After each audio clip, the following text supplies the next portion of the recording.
கர்த்தருடைய பரிசுத்த நாமம் இந்த கால வேளையிலே மகிமைப்படுவதாக. प्रभु यीशु मसीह के नाम की महिमा हो। இந்த நாளிலே வந்திருக்கிற எல்லாரையும் நாங்கள் ஆண்டவராகிய இயேசு கிறிஸ்து நாமத்திலே அன்பின் வாழ்த்துக்களை நன்றி தெரிவிக்கிறோம். आज इधर जो आए हैं सबको हम प्रभु यीशु मसीह के नाम से स्वागत करते हैं। இந்த நாளிலே கொட்டார பகுதியிலிருந்தும் மூன்று சண்டே கிளாஸ் பகுதியிலிருந்தும் வந்திருக்கிற பேரண்ட்ஸ் பிள்ளைகளை எல்லாரையும் நாங்கள் வாழ்த்தி ஆசீர்வதிக்கிறோம். हम प्रभु यीशु मसीह के नाम से कोटारम जगह से और अन्य दूसरे 3 जगहों से जो आए बच्चे लोग और उनके माता पिता सबको हम प्रभु यीशु मसीह के नाम से हम स्वागत करते हैं। இந்த நாளிலும் நாங்கள் எங்களோட கூட இணைந்திருக்கிற அருமையான மிஷனரி தீபக் அவங்களே நாங்கள் முன்பாக வர அழைக்கிறோம். हम प्रभु यीशु मसीह के नाम से हमारे बीच में आए हुए प्रभु का सेवक दीपक मसीह उनको हम इस जगह पर स्वागत करते हैं। அவங்களோட சேர்ந்து செல்லப்பாடனும் ஃப்ரெண்ட் அவர்படி கேட்கிறாங்க। उनके साथ हम चलपा भाई को भी स्टेज में आने के लिए स्वागत करते हैं।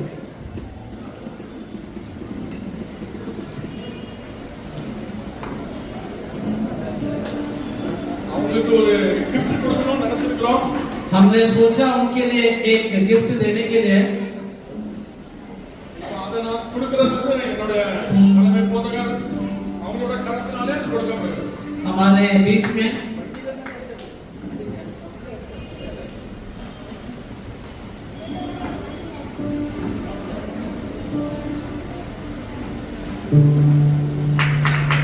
ताली बजा के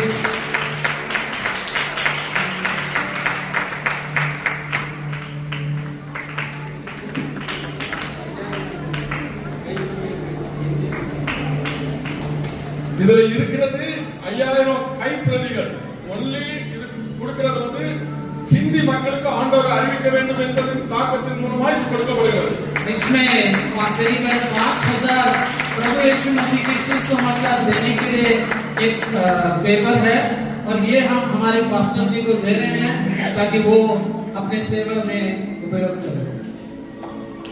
அப்புறம் அவங்களுக்கு ஒரு சின்ன gift கொடுக்கிறோம் और उनके लिए एक छोटा सा गिफ्ट भी दे रहे हैं।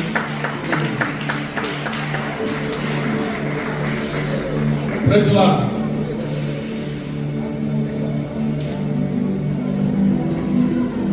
Hallelujah. हालेलुया। முதலாவது ஒரு சாட்சியை சொல்லி நான் அதுக்கப்புறம் எனக்கு கொடுக்கப்பட்ட தலைப்பின் கீழ் நான் உங்களோட சில நிமிடங்கள் பேசுவேன்। मैं पहले एक गवाही देता हूँ उसके बाद हम प्रभु की वचन की ओर ध्यान देंगे। இங்கே என்னோட வைஃபோட இணைந்து இந்த சண்டே கிளாஸ் மினிஸ்ட்ரி செய்யற எல்லாருக்கும் முதலாவது நான் நன்றி தெரிவிக்கிறேன்। पहली बार मैं मेरे पत्नी के साथ जो इस संडे स्कूल में भाग ले रहे हैं मैं उन सबको प्रभु यीशु मसीह के नाम से मैं स्वागत करता हूँ। என்னோட வைஃப் மே மாதம் முதல் ஜூன் வரைக்கும் மிகவும் பலவீனப்பட்டிருந்தாங்க। मेरी पत्नी मई से जून तक उनके शारीरिक रूप में बहुत तकलीफ हो रही थी। அந்த வேளைகளிலே இனி இந்த ஊழியம் நடக்குமோ இல்லை என்று சொல்லி அங்கலாய்த்த अनेक சகோதரிகள் இந்த கூடியில் உண்டு। इस जगह पर जो आए हैं सब लोग जानते हैं कि जब मेरी पत्नी बीमार थी क्या ये आज का ये संडे स्कूल होगा कि नहीं करके सब लोग सोच रहे थे। அவர்கள் अनेक நேரங்களிலே அவளுக்காய் ஜெபித்தது உண்டு। और मैं जानता हूं कि आप सब लोग ने उनके लिए प्रार्थना किया। நான் விசுவாசிக்கிறேன் என் ஆண்டவர் சகலவற்றையும் நன்மை செய்கிறவர் அவர் நன்மையாய் என் மனைவிக்கு மாற்றி கொடுத்தார்। मैं प्रभु यीशु मसीह के ऊपर जो विश्वास रखता हूं मैं जानता हूं कि प्रभु यीशु मसीह मेरे को और मेरे परिवार को सब कुछ ठीक समय में ठीक ढंग पे करेंगे। ஒரு ரிப்போர்ட்டுகளும் எல்லாம் மாறி இருந்த பொழுதும் கர்த்தர் அந்த பலவீனங்களை மாற்றி கர்த்தர் விடுதலை நல்கினார்। அதற்காக நான் ஆண்டவருக்கு நன்றி செலுத்துகிறேன்। मैं प्रभु यीशु मसीह की स्तुति करता हूं कि प्रभु यीशु मसीह ने मेरी पत्नी जो बीमार थी कमजोर थी उसको पूरी तरह चंगाई किया, इसलिए मैं प्रभु की महिमा करता हूं। நீங்கள் ஜெபித்த ஒவ்வொரு சகோதரனும் சகோதரமார்களுக்கு நான் ஆண்டவரே இயேசு கிறிஸ்து நாமத்திலே நன்றி தெரிவிக்கிறேன்। आप लोगों में से मेरे भाई और बहनों लोग एक-एक करके जिन्होंने प्रार्थना किया मैं आप सबको मैं प्रणाम करता हूं। இனி வரும் நாட்களிலே இந்த ஊழியங்கள் இன்னும் விசாலமடைய கர்த்தர் கிருபை பாராட்டுவாராக। मैं चाहता हूं कि प्रभु यीशु मसीह की महिमा के लिए और भी लोग आए और ये जो हम कर रहे हैं इसमें और भी लोग आए। பலவீனப்பட்ட நேரங்களிலே இந்த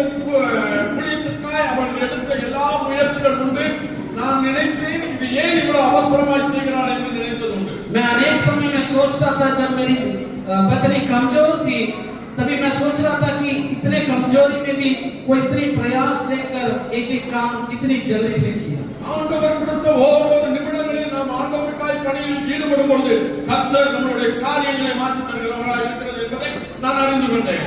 मेरे को एक बात समझ आ गया कि जब हम प्रभु की सेवा करते हैं, जब हम प्रभु की चीजें करते हैं, जरूर प्रभु यीशु मसीह हमारी हर तकलीफ को दूर करता है। ஓ கர்த்தருடைய பரிசுத்த நாமம் மகிமைப்படுவதாக.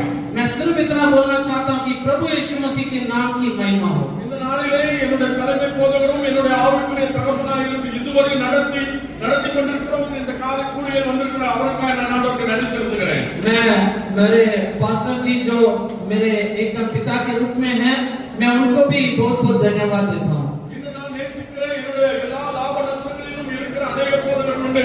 எல்லாரையும் நான் ஆண்டவராகிய இயேசு கிறிஸ்து நாமத்திலே அன்பின் வாழ்த்துக்களை நன்றி தெரிவிக்கிறேன். आज मेरे बीच में जो पास्टर जो आए हैं, मैं उनको भी बहुत-बहुत धन्यवाद देता हूँ। கர்த்தருடைய பரிசுத்த நாமம் இந்த காலை வேளையிலே மகிமைப்படுவதாக. प्रभु यीशु मसीह के नाम की महिमा हो। இந்த நாளிலே ஒரு காரியத்தை குறித்து நான் உங்களோடு பேச விரும்புகிறேன். आज मैं आपके बीच में एक प्रभु का वचन से एक चीज बोलना चाहता हूँ। அப்போஸ்தலனாகிய பவுல் பிலிப்பியருக்கு எழுதும்போது 3ஆம் அதிகாரத்திலே 7வது வசனம் விதமாய் சொல்கிறது, ஆயினும் எனக்கு லாபமாய் இருந்தவர்கள் எல்லாம் அவைகளை கிறிஸ்துவுக்காக நஷ்டம் என்று எண்ணுகிறேன் என்று சொல்கிறார். पौलुस कहता है कि मेरे जीवन में क्या-क्या नष्ट भी होता है, मगर जो भी होता है सब मैं प्रभु यीशु मसीह की इच्छा से होता है करके मैं विश्वास करता हूँ। இந்த உலகத்திலே மிஷனரி ஊழியங்கள் செய்த ஒரு தேவ மனுஷனை நான் உங்களுக்கு முன்பாக வைக்கிறேன்.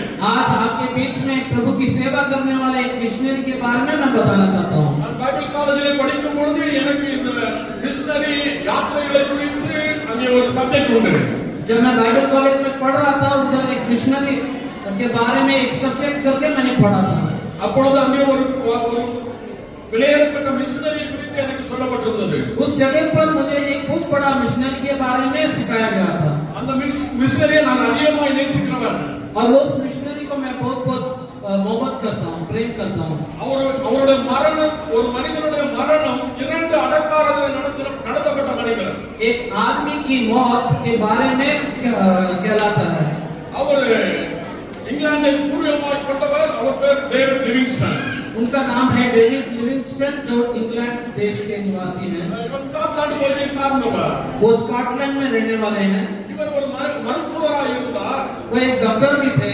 ஒரு நல்ல ஒரு மிஷனரியாவும் ஊழியத்தை செய்தார். वो इलाज भी करते थे और वो एक मिशनरी भी थे। இவர் எல்எம்எஸ் ஸ்தாபனத்தோடு இணைந்து ஆப்பிரிக்கா தேசத்திலே மிஷனரி ஊழியத்தை செய்தார். वो एलएमएस नाम का एक स्थापन से मिलकर अफ्रीका देश में प्रभु की सेवा कर रहे थे। இந்த டேவிட் லிவிங்ஸ்டனுடைய ஃபாதரை குறித்து பார்ப்போமானால் அவர் ஒரு ஆவிக்குரிய தகப்பனாய் இருந்தார். जब हम डेविड लिविंगस्टन के बारे में सोचते पढ़ते हैं तो वो एकदम प्रभु की सेवक और प्रभु के इच्छा के अनुसार चलने वाला एक व्यक्ति था। அவர் ஒரு சண்டே கிளாஸ் டீச்சராக இருந்தார். वो एक संडे स्कूल के एक अध्यापक भी थे।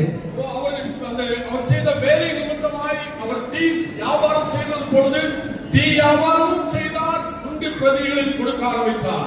वो एक व्यापारी थे, चाय के व्यापार करते थे और उसके बीच में भी प्रभु की सेवा करते थे। என்னை கேட்கிற தேவஜனமே, मेरे प्यारे भाइयों और बहनों, ஒரு குடும்பத்தினுடைய தகப்பனும் தாயும் ஆண்டவருடைய வழியில் நடக்கும் பொழுது அந்த பிள்ளைகள் அந்த அடிச்சுவடை நோக்கி கடந்து செல்ல விருப்பப்படுவார்கள். जब एक परिवार के माता पिता प्रभु यीशु मसीह के वचन के द्वारा चलते हैं, उनके बच्चे भी उसी रास्ते पे चलते हैं। இந்த நிமித்தமாய் டேவிட் லிவிங்ஸ்டன் தன்னுடைய 9வது வயதிலே அவர் வேதாகமத்தை கடினமாய் படிக்க ஆரம்பித்தார். इसीलिए डेविड लिविंगस्टन के बारे में हम पढ़ते हैं, जब उसका 9 साल था वो प्रभु के वचन को पढ़ने लगा। அவர் 9வது வயதிலே 119வது சங்கீதத்தை முழுவதுமாய் சொன்னதாக சரித்திரம் சொல்கிறது. चरित्र बताता है, इतिहास बताता है कि उनके 9 के साल में वो भजन संगीता 101 पढ़ने लगे। ஒரு சண்டே கிளாஸ் போறது நிமித்தமாய் அவர் புதிய பாட்டை முழுவதுமாய் ஆர்வமாய் படிக்க ஆரம்பித்தார். जब वो एक संडे स्कूल जा रहे थे तभी वो नए नियम को पढ़ने लगे। இந்த கால வேளையிலே சண்டே கிளாஸ் டீச்சராய் நீங்கள் இருக்கும் பொழுது உங்கள் நிமித்தமாய் உங்களுடைய பிள்ளைகள் படிக்கிற ஒவ்வொரு காரியத்தின் நிமித்தமாய் தேசத்திலே அவர்களை உயர்த்துவார் கர்த்தர். आज मैं मैं बताना चाहता हूँ जो आज संडे स्कूल के अध्यापक हैं, मैं इतना कहना चाहता हूँ, आप लोग बच्चे को इतनी प्रभु के बारे में वचन सिखाते हैं, जरूर प्रभु यीशु मसीह आप सबको आशीष करे। வேதம் சொல்கிறது அவருடைய வேதம் நம் கால்களுக்கு தீபம் என்று சொல்லப்பட்டிருக்கிறது। प्रभु का वचन कहता है कि प्रभु का वचन हम सबको सबके लिए एक रोशनी देती है चलने के लिए। இந்த டேவிட் லிவிங்ஸ்டன் அவர் தன்னுடைய கஷ்டங்களிலும் பாடுகள் வரும்போது இந்த வேதாகமத்தை படித்தது நிமித்தமாய் மிகவும் ஆணித்தரமாய் இருந்தார்। डेविड लिविंगस्टन जब उन्होंने प्रभु का वचन पढ़ने लगे, तब से प्रभु के अनुसार चलने लगे। அவருடைய வாலிப வயதிலே அவருக்கு படிக்க முடியாத ஒரு சூழ்நிலை வந்தது। जब वो एकदम एक युवक थे, जवान थे, तब एक समय हुआ जब उनको प्रभु की किताब पढ़ने नहीं हुआ। அவர் தன்னுடைய 10வது வயதிலே பஞ்சாலையில் வேலை செய்ய ஆரம்பித்தார்। उनके 10 वर्ष की उम्र में वो एक जगह पर काम करने लगे। அவர் வேலை செய்து கொண்டிருக்கும் பொழுது லாத்தின் என்கிற மொழியிலே அவர் வேதாகமத்தை படிக்க ஆரம்பித்தார்। जब वो काम कर रहे थे, उस जगह पर लैटिन भाषा में उन्होंने प्रभु का वचन पढ़ने लगे। अनेक साइंटिफिकलाय படிக்க வேண்டிய காரியங்களையும் அவர் படித்தார் அந்த வேளையிலே। उस समय में अनेक वैज्ञानिक के रूप में जब वो पढ़ रहे थे, उसके बीच उन्होंने प्रभु का वचन भी पढ़ने लगे। அவருக்கு ஒரு சுபாவம் இருந்தது। उनके अंदर एक अच्छा गुण था। கோடை காலத்திலே அவர் வேலை செய்கிறவர்கள் குளிர் காலங்களிலே வேதாகமத்தையும் புவியியல் சம்பந்தமான காரியங்களை படிக்கிற மனிதனாய் மாறினார்। उस समय में जब एकदम धूप के समय में वो काम करते थे, और जब ठंड होती थी तभी वो प्रभु का वचन लेकर बैठते थे। தன்னுடைய 20வது வயதிலே அவர் தன்னை ஆண்டவரை சொந்த ரட்சகராய் ஸ்வீகரித்துக் கொண்டார்। जब उनकी उम्र 20 हुई थी, तभी उन्होंने प्रभु यीशु मसीह को अपने अंदर स्वयं उन्होंने प्रभु यीशु मसीह को अपनाया। அவர் அப்பொழுது தீர்மானித்தார் ஆண்டவருடைய பணியை செய்ய வேண்டும் என்று। और उस समय से उन्होंने प्रभु यीशु मसीह का सेवा करने लगे। அவர் முதலாவது தெரிந்தெடுத்தது சைனாவை தெரிந்தார்। और पहले उन्होंने एक जगह ढूंढा, और वो जगह था चाइना। தெரிந்தது மாத்திரமல்ல, தேவ சமூகத்தில் காத்திருக்க ஆரம்பித்தார்। उन्होंने सिर्फ वो जगह को अपने अंदर ढूंढा नहीं, बल्कि प्रभु से प्रार्थना करने लगे कि क्या मैं उधर जाऊं कि नहीं। அவர் அதற்கு பின்பாய் அவங்க உள்நாட்டு போரினால் அவர் போகவில்லை। उस जगह पर उस समय में उस देश में लड़ाई हो रही थी, इसलिए वो नहीं गए थे। இந்த நேரத்தில் ஆயிரக்கணக்கான கிராமங்கள் இருளிலே இருண்டு இருக்கிறது என்பதை குறித்து ராபர்ட் மஃபட் சொல்ல ஆரம்பித்தார்। उस समय में रॉबर्ट मफट के साथ मुलाकात हुई, और उन्होंने कहा कि अनेक गांव हैं जिधर प्रभु का वचन आज तक गया नहीं।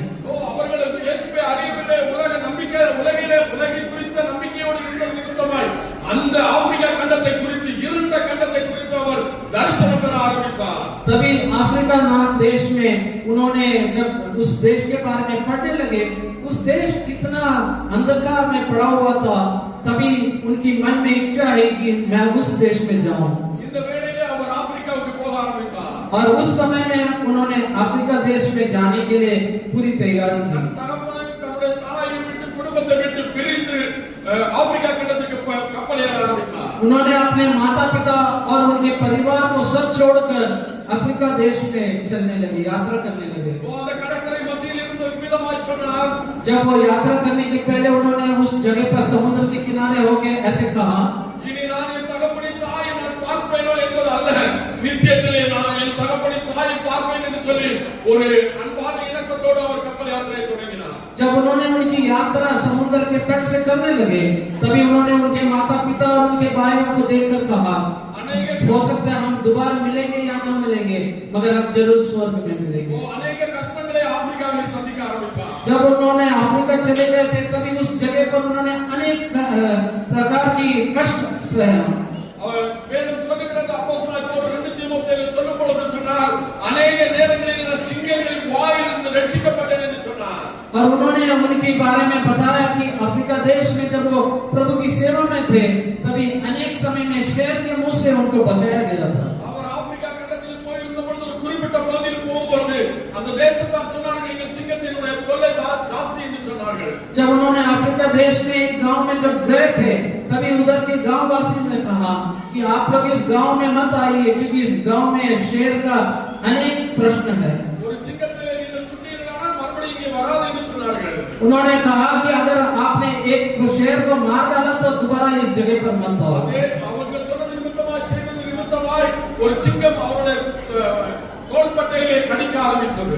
और जब वो प्रभु की सेवा में उस गांव में लगे थे तभी एक शेर ने उनके ऊपर आक्रमण किया। அவர் இடது கை அவருடைய தோள்பட்டை கிழிந்தது, ஒடிந்து போனது. उनके एक साइड में दाएं हाथ और उसके साइड में शरीर में उस शेर ने चोट पहुंचाकर उनको बहुत तकलीफ हो गई।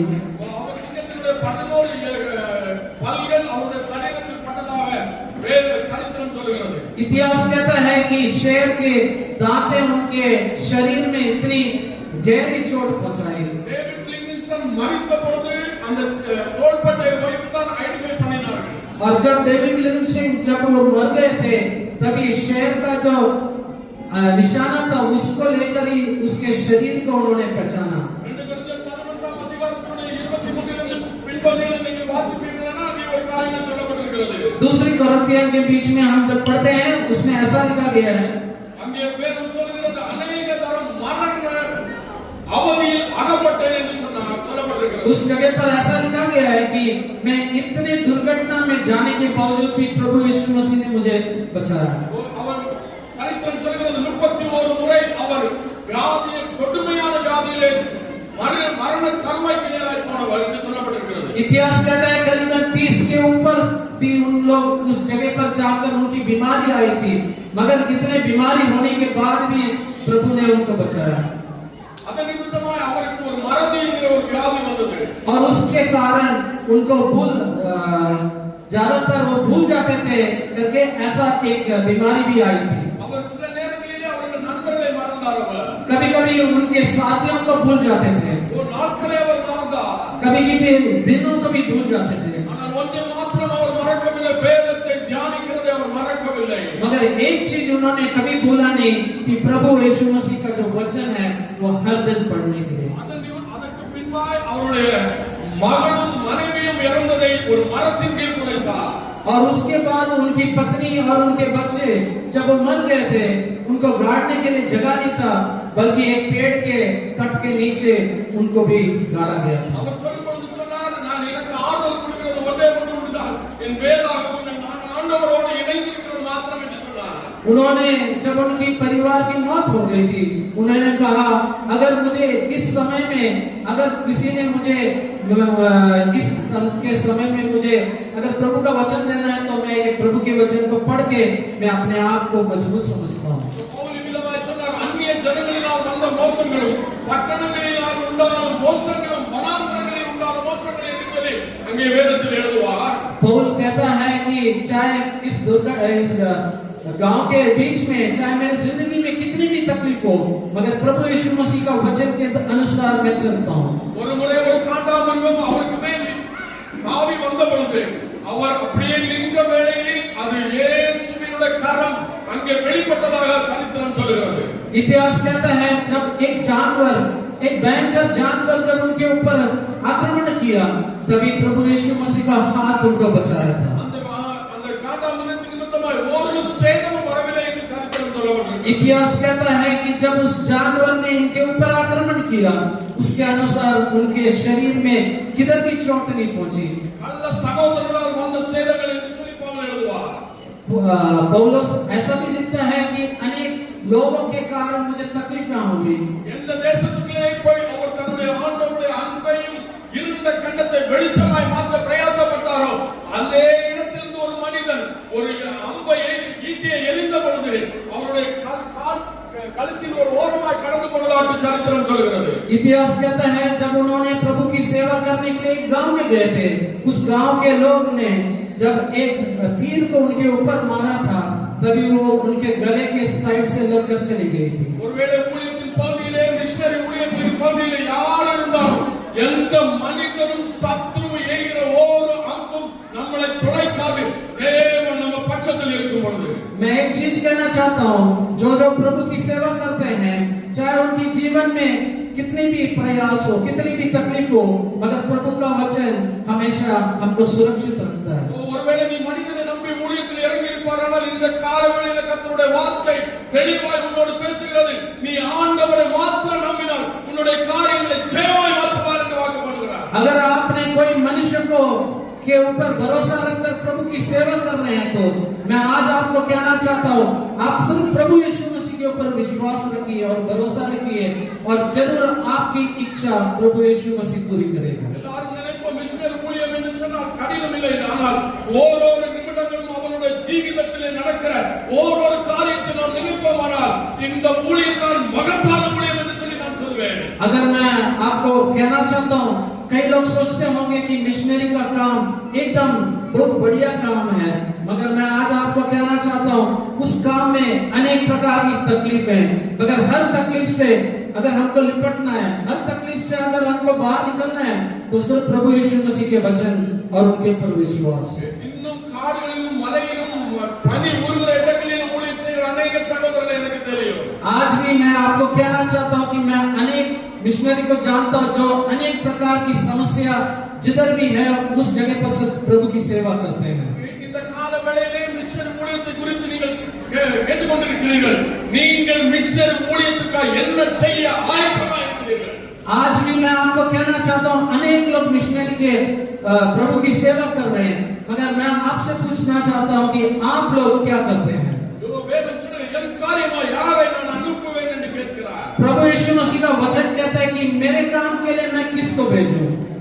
பவுல் விதமாய் சொன்னார், अनेक நேரங்களிலே கண் விழிப்பும் உபவாசங்களும் பசியும் என்று சொல்லி எழுதுகிறார்। पौल कहता है कि मेरी जिंदगी में प्रभु की सेवा में अनेक समय में मैं बीमार होके भी और बिना खाने के भी मैंने प्रभु की सेवा की। நான் டேவிட் லிவிங்ஸ்டனுடைய சரித்திரம் படிக்கும் பொழுது என் இருதயம் உடைக்கப்பட்டது।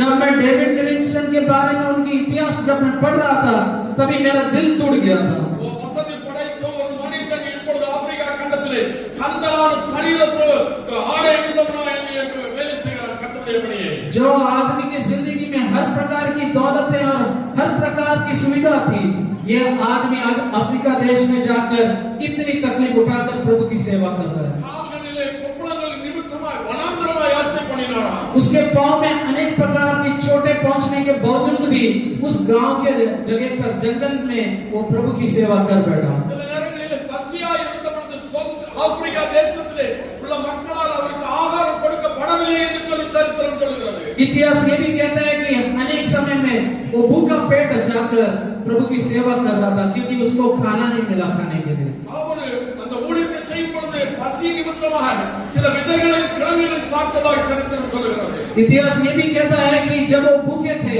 उन्होंने सिर्फ अनेक प्रकार के पत्ते लेकर खा रहे थे। वो நானும் நீங்களும் சுகமாய் சாப்பிட்டுக் கொண்டிருக்கும் பொழுது எங்கேயோ ஒரு இருண்ட நிலைமையில் இருந்த ஒரு மனிதனுக்காக ஒரு மனிதன் இவ்வளவு பிரயாசப்படுவானால் நாம் எவ்வளவு நேரம் ஜெபிக்க வேண்டும் கர்த்தருடைய சமூகத்திலே? आज मैं आपको कहना चाहता हूँ, आज हमको इतनी सुविधा है, आज हमको इतना खाना है खाने के लिए, मगर एक चीज आप सोचना चाहिए कि हमारे अगर हमको इतनी भी सुविधा होने के बावजूद अनेक जगह पर लोग हैं जो एक समय की रोटी के लिए कष्ट उठा रहे हैं। சரித்திரம் சொல்கிறது வெட்டுக்கிளிகள் சில தவளைகளை சாப்பிட்டார் என்று சொல்லப்பட்டிருக்கிறது। चरित्र इतिहास ये भी कहता है कि उन्होंने कई प्रकार के कीड़े भी खाकर उनकी भूख को बुझाए थे। ஆகாரம் தண்ணீர் இல்லாத பொழுது அவர் தீக்கோழியினுடைய முட்டையினுடைய உள்பகுதியில் இருக்கிற தண்ணீர் जो अंडे थे उस अंडे के अंदर जो रस निकलता उसको लेकर अपने भूख को बुझाए थे। அவளை விதமாய் சொல்லுகிறார், ஒருவன் பலவீனனாய் இருந்தால் நான் பலவீனனாய் இருக்கவில்லையோ, ஒருவன் இடறினால் என் மானம் எரியாது இருக்குமோ என்று சொல்லுகிறார்। पौल ये भी कहता है कि अगर एक आदमी मेरे आगे जो रहता है, अगर उसकी जिंदगी में प्रयास हो, क्या मैं उसको मदद नहीं करूं? டேவிட் லிவிங்ஸ்டன் தன்னுடைய ஆப்பிரிக்கா பயணத்திலே முதலாவது ஒரு ஆதிவாசியை சந்தித்தார்।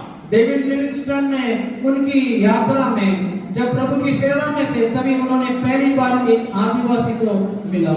அவர் சொன்னார், இயேசுவினுடைய அன்பையும் அவருடைய பிறப்பு பாடு மரணங்கள் நியாய தீர்ப்பை குறித்து சொன்னார்। तभी उन्होंने उससे प्रभु का वचन बोलने लगे कि प्रभु का प्रेम और उनका जो त्याग है उसके बारे में उनको समझाया था। அவர் சொன்னார், நீ சொல்லுகிற காரியத்தின் நிமித்தமாக என்னுடைய எலும்புகள் உடைகிறது, நடுங்குகிறது, என்னுடைய சரீரம் சிலுக்குகிறது என்று சொன்னானா। तभी जब उसने प्रभु की वचन को सुनने लगा तभी वो बोल रहा था कि मेरे शरीर में मैं अनेक प्रकार की प्रयास हो रहा है जब मैं प्रभु की वचन सुनता हूँ। அவன் சொன்னான், இந்த இயேசுவை குறித்து உன் முன்னோர்களும் என் முன்னோர்களும் வாழ்ந்த நாட்களில் தான் இயேசுவை நீங்கள் அறிந்தீர்கள், ஏன் எங்களுக்கு அது சொல்லவில்லை என்று சொன்னார்। तभी उसने कहा कि अगर आप लोग और आपके साथी लोग और आपके आगे वाले जो खानदान है, जब आप लोग प्रभु की वचन को सुने, क्या हमको क्यों, हम लोग ने प्रभु का वचन क्यों नहीं सुना?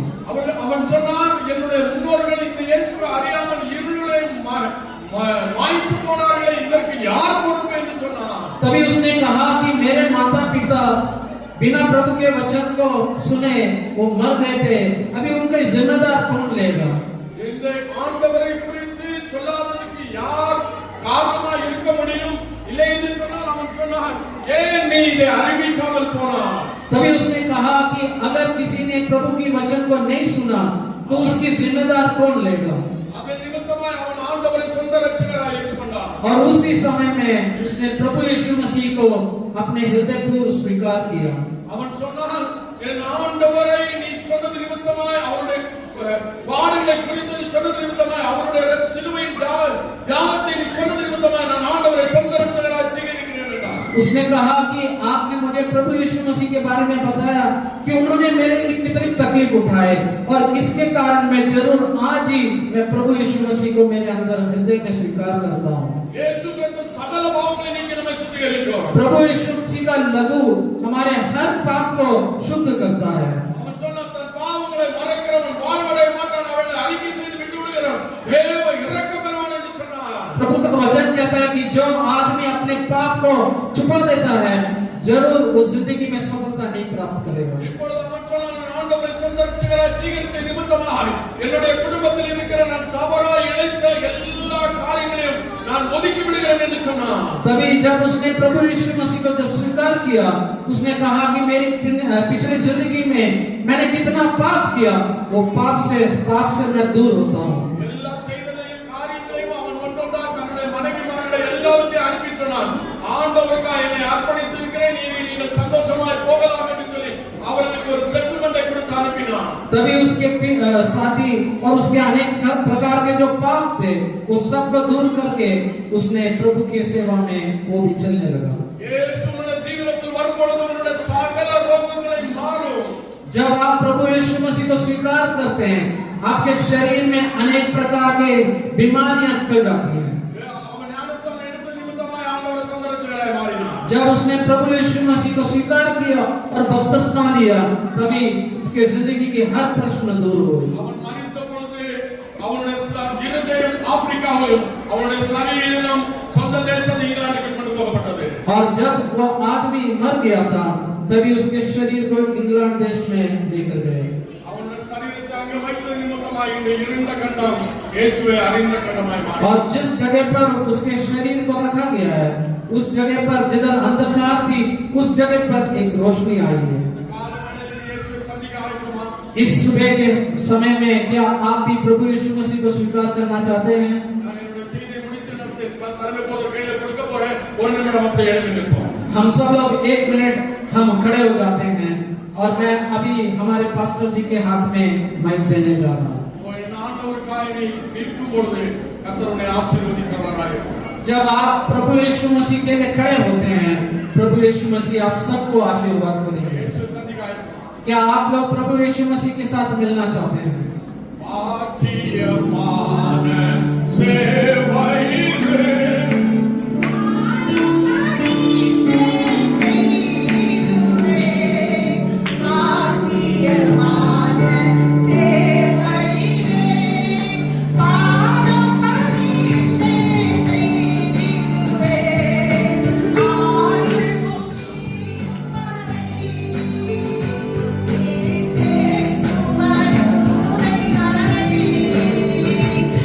Happy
பொறுத்துக்கங்க. இப்போது நாம் அவருடைய கருத்துரை